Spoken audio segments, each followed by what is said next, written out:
But Jennifer, so my question to you is, you had some exposure to the educational system for yourself as well as your kids. What is one thing that you would change if you could raise, pulling from Harry Potter again, if you could use the magic wand, what's one thing that you could do or would do to change how the system works? What would you say? Well, this is kind of a trick answer.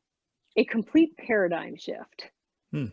Because right now we are still stuck in this one size fits all way of thinking about kids. And as I said, it works well for some kids, it works for other kids, but it is hurting so many other and not everybody has like the I don't want to be all self-congratulatory or whatever, but it took a lot of courage to do what we did. I had his second grade teacher tell me off on his last day, telling me that she felt like I was irreparably harming him.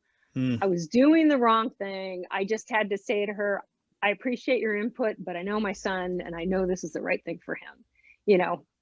And it was hard. It was really hard. And second guessing myself, I would have loved to be able to keep him in a school setting where I didn't have to pay anything. Yeah. But our needs just weren't being met. His needs were not being met. And so if the school system could let go of this one size fits all, like if we allowed different schools to try different approaches and each family could pick what approach is going to work best. Like you could have mixed age classrooms. So like my son, for instance, who in fourth grade, when he went to that micro school and they did a poetry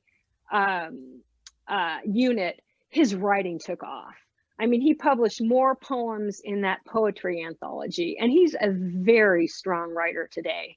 And I honestly believe if he had been forced to write in third grade, if we had kept him into school, I don't think he'd be a strong writer. I think he would have developed a horrible anxiety around it.